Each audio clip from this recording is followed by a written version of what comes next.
నమస్తే, welcome to today's focus. నికార్సైన అధికారి, నిజాన్ని వెతికే బాటసారి, పదవిని వదిలేశాడు. మరి పైన ఎటువైపు? రాజకీయ అరంగేట్రమా, ప్రజాసేవలో భాగస్వామ్యమా, సివిల్ పాలిటిక్స్? ఇదే వాటి టుడేస్ ఫోకస్. జేడీ లక్ష్మీనారాయణ ఈ పేరు తెలుగు ప్రజలకు సుపరిచితం. గతంలో సిబిఐ జాయింట్ డైరెక్టర్ గా లక్ష్మీనారాయణ నికార్సైన అధికారిగా పనిచేయడంతో జేడీ అనేది ఇంటి పేరుగా మారిపోయింది. యూపీఏ అధికారంలో ఉన్న సమయంలో తెలుగు రాష్ట్రాల్లో అక్రమార్కుల పాలిట ఆయన సింహస్వప్నమయ్యారు. అలాంటి వ్యక్తి ఇప్పుడు మరోసారి వార్తల్లోకి ఎక్కారు.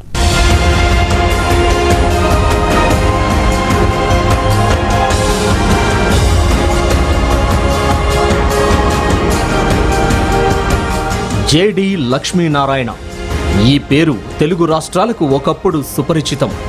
జేడీ లక్ష్మీనారాయణ విచారించిన కేసులు, సాధించిన విజయాలు సంచలనం. ఇక విద్యార్థులకు ఆయన బోధించిన పాఠాలు నిత్యం స్మరణీయం. వ్యక్తిత్వ వికాసాన్ని పెంపొందించే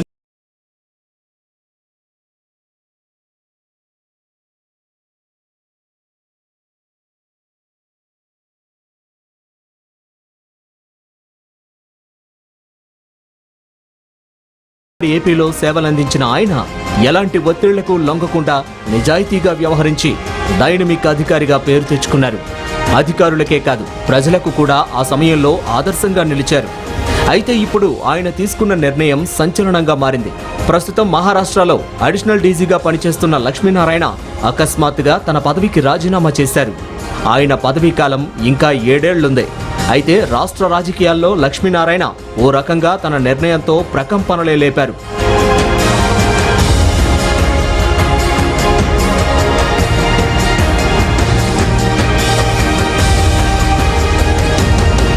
ప్రస్తుతం జేడీ మహారాష్ట్రలో అడిషనల్ డీజీగా పనిచేస్తున్నారు. ఉద్యోగానికి స్వచ్ఛందంగా రాజీనామా చేస్తున్నట్టు మహారాష్ట్ర ప్రధాన కార్యదర్శి డీజీపీలకు లేఖలు పంపారు. కేంద్ర ప్రభుత్వం ఈ రాజీనామాను ఆమోదించాల్సి ఉంది. రాజీనామా చేయడానికి ముఖ్య కారణం లక్ష్మీనారాయణ రాజకీయాల్లోకి రాబోతూ ఉండడమేనని ప్రచారం జరుగుతోంది. రాష్ట్ర రాజకీయాల్లోకి రాబోతున్నారని గతంలో కూడా ఒకసారి వార్తలొచ్చాయి. ఇప్పుడు మరోసారి ఆ ఊహాగానాలు ఎక్కువయ్యాయి. త్వరలోనే ఆయన తెలుగు రాష్ట్రాల్లోని ఏదో ఒక పార్టీ తీర్థాన్ని పుచ్చుకుంటారని, ఆ పార్టీ తరఫున పార్లమెంటుకు వెళ్తారనే ప్రచారం జరుగుతోంది.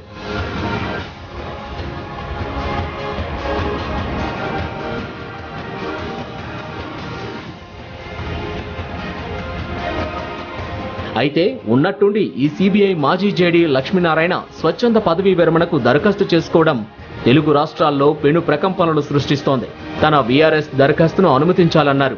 అయితే ఆయన హఠాత్తుగా ఈ నిర్ణయం తీసుకోవడం వెనుక ఏదో బలమైన కారణమే ఉండి ఉంటుందని ప్రతి ఒక్కరూ అభిప్రాయపడుతున్నారు. దీంతో లక్ష్మీనారాయణ వీఆర్ఎస్ అంశం తెలుగు రాష్ట్రాల్లో అత్యంత ప్రాధాన్యత సంతరించుకుంది.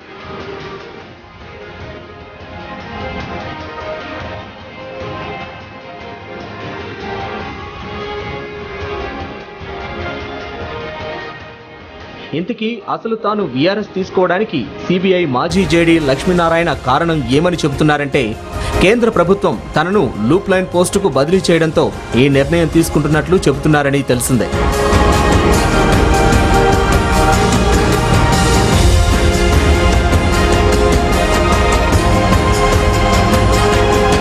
అయితే ఇప్పుడు లక్ష్మీనారాయణ చెబుతున్న ఈ కారణం కూడా కేంద్రానికి వ్యతిరేకంగానే ఉండటంతో ఆయన రాజకీయ రంగ ప్రవేశంపై ఊహాగానాలు బలం పుంజుకున్నాయి. అది ఏపీలో రాజకీయ పరిస్థితులు కేంద్రానికి, రాష్ట్రానికి వైరం కొనసాగుతున్న సమయంలోనే ఈ సిబిఐ మాజీ జేడీ లక్ష్మీనారాయణ ఇలా వీఆర్ఎస్ తీసుకోనుండడం, అందులో ఆయన కేంద్రం వైఖరికి నిరసనగా వీఆర్ఎస్ తీసుకుంటున్నట్లు చెబుతున్నారు అనడం ఇక ఆయన రాజకీయ రంగ ప్రవేశం తథ్యమనే ప్రచారానికి ఊతమిస్తోంది.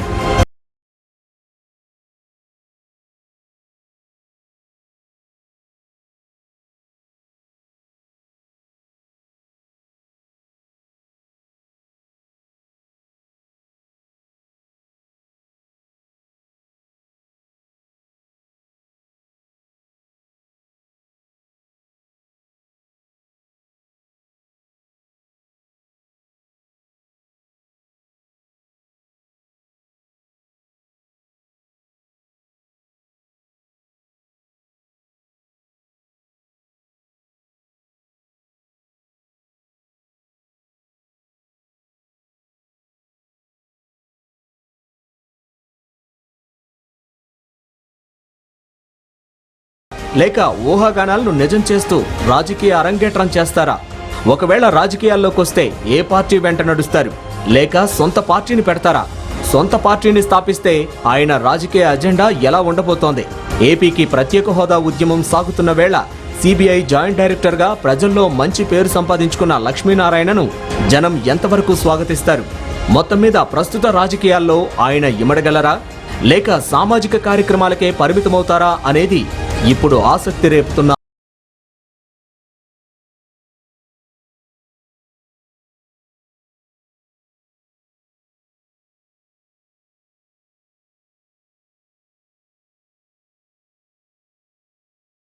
Let's take a short break.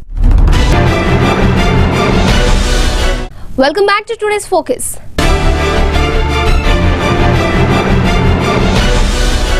Volkswagen case నుంచి జగన్ ఆస్తుల వరకు జేడీ లక్ష్మీనారాయణ ఉద్యోగ ధర్మాన్ని ఎన్నడూ మరువలేదు. సత్యం, న్యాయం, ధర్మానికి కట్టుబడి రాజ్యాంగబద్ధంగా దేశానికి సేవలందించారు. ఎన్ని ఒత్తిళ్లొచ్చినా ఏమాత్రం భయపడకుండా నిజాయితీగా వృత్తి ధర్మానికి కట్టుబడి ఉన్నారు. సమాజ సేవతో పాటు తనకున్న అధికారాలతో అక్రమార్కులకు ముచ్చెమటలు పట్టించారు.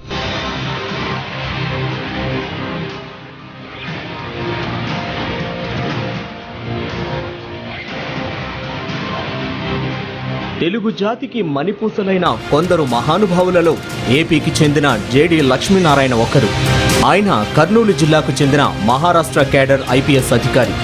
డీఐజీ హోదాలో ఉన్నప్పుడే కేంద్రానికి డిప్యూటేషన్పై వెళ్లి సిబిఐలో బాధ్యతలు చేపట్టారు. సిబిఐ డీఐజీగా 2006 జూన్లో సొంత రాష్ట్రమైన హైదరాబాద్లో విధుల్లో చేరారు. సిబిఐ హైదరాబాద్ డీజీగా ఈయన సంచలనాత్మక కేసుల దర్యాప్తునకు చిరునామాగా మారారు.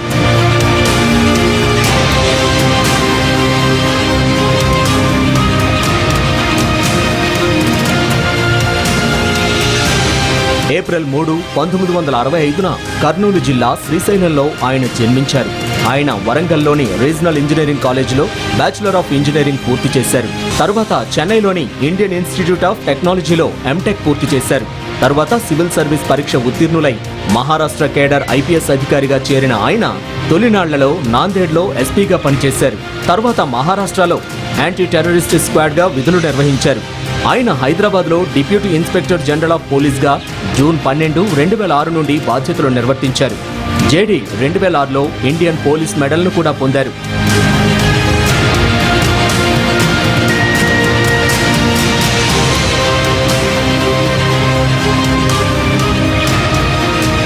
మొదట్లో ఆయన గురించి పెద్దగా ఎవరికీ తెలియదు. ఆయన వచ్చిన కొత్తలో వోక్స్‌వ్యాగన్ కేసు నమోదైంది. ఆ తర్వాత హైకోర్టు ఆదేశాల మేరకు వైఎస్ రాజశేఖర్ రెడ్డి హయాంలో తలపెట్టిన ఔటర్ రింగ్ రోడ్లో భూసేకరణ, అందులో జరిగిన అక్రమాలకు సంబంధించిన దర్యాప్తు జరిపి న్యాయస్థానానికి నివేదిక సమర్పించారు. ఇది సద్దుమణిగే లోపే సత్యం కంప్యూటర్స్ కుంభకోణం కేసు సిబిఐకి బదిలీ అయింది. 7,000 కోట్ల రూపాయల కుంభకోణానికి సంబంధించిన ఈ కేసుపై సమర్థంగా దర్యాప్తు జరిపిన లక్ష్మీనారాయణ పేరు దేశవ్యాప్తంగా మారుమోగింది.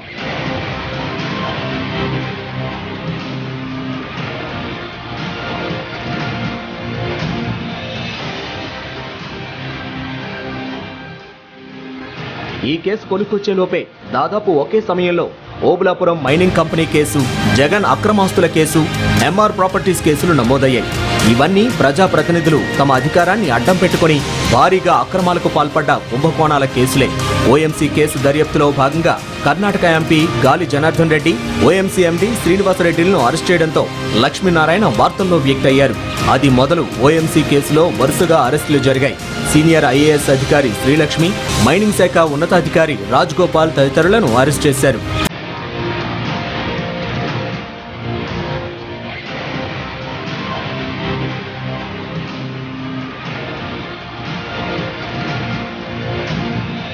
దీంతో పాటు ఎంఆర్ ప్రాపర్టీస్ కేసులో పారిశ్రామికవేత్త కోనేరు ప్రసాద్, సీనియర్ ఐఏఎస్ అధికారి విపి ఆచార్యలను అరెస్ట్ చేశారు. ఇదే సమయంలో జగన్ అక్రమాస్తుల కేసు దర్యాప్తులో భాగంగా మరో ప్రముఖ పారిశ్రామికవేత్త నిమ్మగడ్డ ప్రసాద్, అప్పటి మంత్రి మోపిదేవి వెంకటరమణ తదితరులతో పాటు అప్పుడు కడప ఎంపీగా ఉన్న వైసీపీ అధినేత జగన్ను కూడా అరెస్ట్ చేశారు. ఈ అరెస్టులు దేశవ్యాప్తంగా సంచలనం సృష్టించాయి. జగన్ అక్రమాస్తుల కేసు విషయంలోనే అప్పటి హోంమంత్రి సబితా ఇంద్రారెడ్డి, మాజీ మంత్రి ధర్మాన ప్రసాదరావులు తమ పదవులు పోగొట్టుకున్నారు.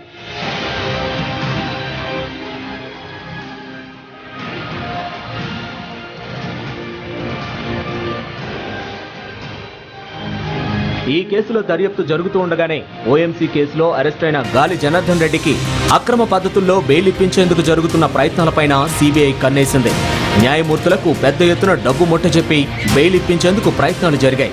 సిబిఐ ఇచ్చిన సమాచారంతో రాష్ట్ర ఏసీబీ అధికారులు 2 జడ్జిలను, ఒక మాజీ న్యాయమూర్తిని అరెస్ట్ చేశారు. ఇది కూడా దేశవ్యాప్తంగా సంచలనం సృష్టించింది.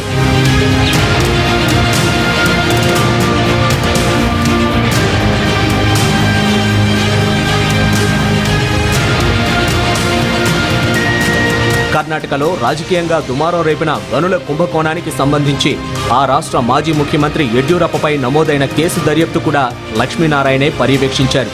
మాజీ ముఖ్యమంత్రి వైఎస్ రాజశేఖర్ రెడ్డి హెలికాప్టర్ ప్రమాదం పైన ఆయన విచారణ జరిపారు. మావోయిస్టు పార్టీ కేంద్ర కమిటీ సభ్యుడు Cherukuri Raj Kumar alias Azad encounter case కూడా లక్ష్మీనారాయణే దర్యాప్తు జరిపారు. వీటితో పాటు దేశవ్యాప్తంగా సంచలనం సృష్టించిన సోహరబుద్దీన్, ఇష్రత్ జహాన్ల ఎన్కౌంటర్ల కేసు దర్యాప్తు పర్యవేక్షణ బాధ్యత కూడా లక్ష్మీనారాయణకు అప్పగించారు. రాజకీయంగా వివాదాస్పదమైన ఈ కేసులను కూడా లక్ష్మీనారాయణకు అప్పగించడం ఆయనపై ఉన్న నమ్మకానికి నిదర్శనం.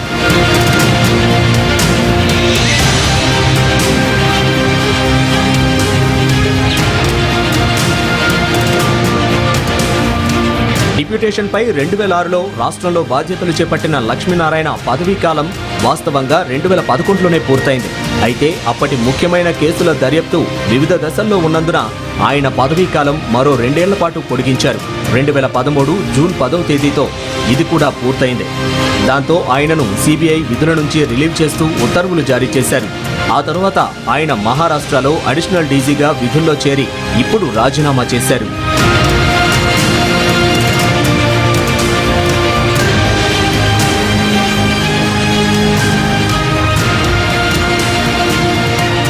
టుడేస్ ఫోకస్ లో మరో షార్ట్ బ్రేక్ తీసుకుందాం.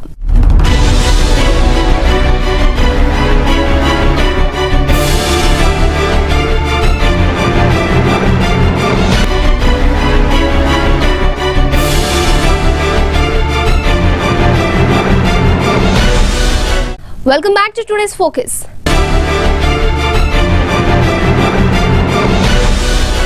అక్రమార్కులకు 3 చెరువుల నీళ్లు తాగించిన సిబిఐ మాజీ జాయింట్ డైరెక్టర్ లక్ష్మీనారాయణ రాజకీయాల్లోకి వస్తున్నారా? ఏపీకి కేంద్రం చేస్తున్న అన్యాయంపై నినదించడానికి రాజకీయ పార్టీని ఏర్పాటు చేయనున్నారా? రాజకీయాల్లో బీజేపీ తీర్థం పుచ్చుకుంటారా? లేదంటే ఏపీ ప్రభుత్వం చేసిన అవినీతిని ఎండగడుతూ తానే సొంత పార్టీ పెడతారా? ఆయన తర్వాత ప్రయాణంపై అనేక వాదనలు వెలుగులోకి వస్తున్నాయి.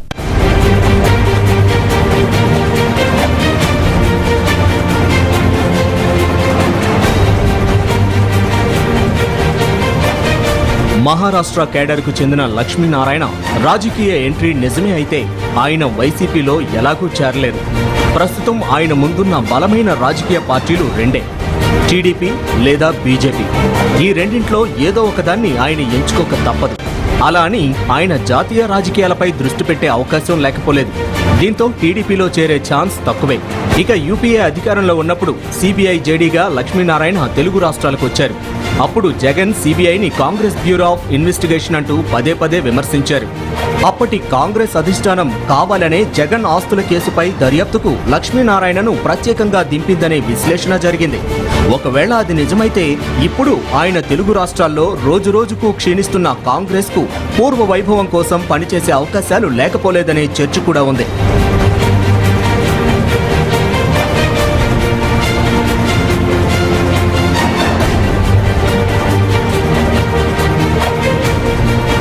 ఇక మరో ఆప్షన్ బీజేపీ.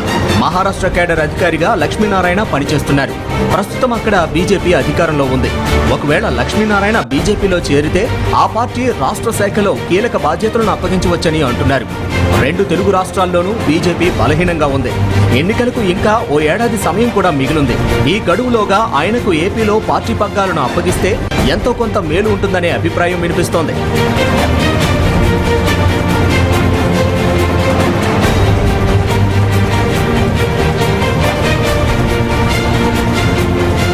మరోవైపు జనసేనలో చేరాలని, జేపీ లాంటి వారితో కలిసి పనిచేయాలని లక్ష్మీనారాయణ భావిస్తున్నారనే పుకార్లు షికారు చేస్తున్నాయి.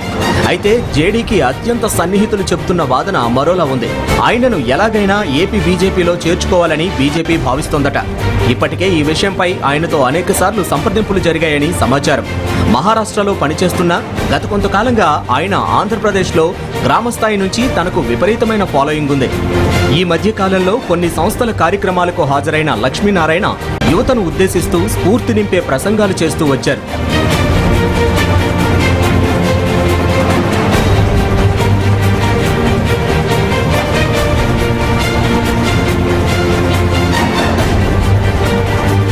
ప్రస్తుతం జరుగుతున్న పార్లమెంట్ సమావేశాలు ముగిసిన తరువాత ఏపీని తాము ఎలా అభివృద్ధి చేయబోతున్నామో తెలుపుతూ బీజేపీ తమ ప్లాన్ ఆఫ్ యాక్షన్ ను విడుదల చేయబోతున్నట్టు తెలుస్తోంది.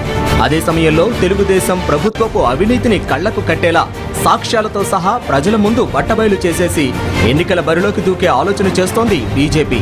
అంతేకాదు, అవినీతి కేసుల్లో జేడీ లక్ష్మీనారాయణ ఎంత నిజాయితీగా వ్యవహరించారో, ప్రజలకు ఆయన ఇంకెంత మంచి చేస్తారో చెబుతూ ఆయనే తమ ముఖ్యమంత్రి అభ్యర్థి అని ప్రకటించి ఏపీ రాజకీయాల్లో పాగా వేయాలని బీజేపీ అధిష్టానం చూస్తోందనే ప్రచారం జోరుగా జరుగుతోంది. నిమ్న కులానికి చెందిన లక్ష్మీనారాయణను నాయకత్వ అభ్యర్థిగా బలపరిచి తద్వారా ఆంధ్రప్రదేశ్లో మెజారిటీ ఓట్లను కైవసం చేసుకోవాలని భావిస్తోంది. యూత్ సైతం లక్ష్మీనారాయణను ఆదర్శంగా తీసుకుని పెద్ద ఎత్తున బీజేపీ వెంట వస్తారన్నది అధిష్టానం ఆలోచన.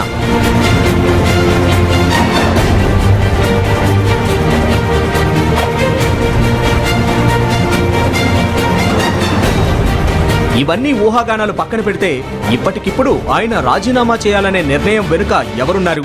ఏపీ రాజకీయాల్లో బీజేపీ, కాంగ్రెస్ అతన్ని వాడుకోవాలని చూస్తున్నాయా? అయితే మోడీ ప్రభుత్వంలో మాజీ ఉన్నతాధికారులు, సైనికాధికారులు చాలా మంది ఉన్నారు. వారి సూచనలు, సలహాల మేరకు ప్రధాని నిర్ణయాలు తీసుకుంటున్నారు. కేంద్ర కేబినెట్లో చాలా మంది రిటైర్డ్ అధికారులు ఉన్నారు.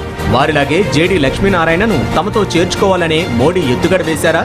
అందులో భాగంగానే జేడీ తన పదవికి రాజీనామా చేశారా?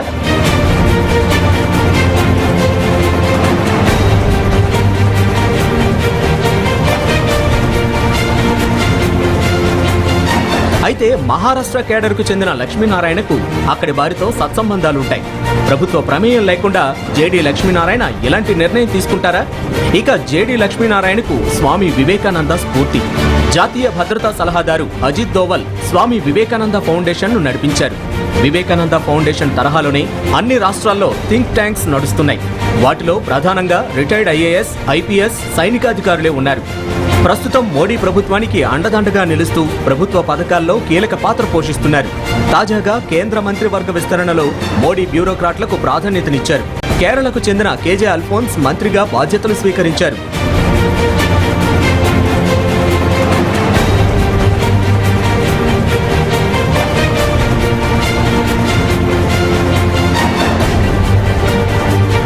మిగతా పార్టీలతో పోలిస్తే మోడీ సారథ్యంలోనే బ్యూరోక్రాట్లకు ప్రాధాన్యత ఎక్కువగా ఉండటంతో లక్ష్మీనారాయణ అడుగులు అటువైపే పడతాయనేది ఆసక్తికరంగా మారింది. అజిత్ దోవల్ ప్రోత్సాహంతోనే లక్ష్మీనారాయణ తన పదవికి రాజీనామా చేశారా? ఇక కేంద్రం కూడా సౌత్ రాష్ట్రాలపై ఫోకస్ పెట్టిన నేపథ్యంలో కొంతమంది సీనియర్ అధికారులు, నిజాయితీ, జనంలో మంచి పేరున్న ఉన్నతాధికారులను మోడీ దగ్గరకు తీసుకుంటున్నారని వార్తలు వినిపిస్తున్నాయి. అందులో భాగంగానే జేడీ లక్ష్మీనారాయణతో రాజీనామా చేయించారా అనే అనుమానాలు వ్యక్తమవుతున్నాయి.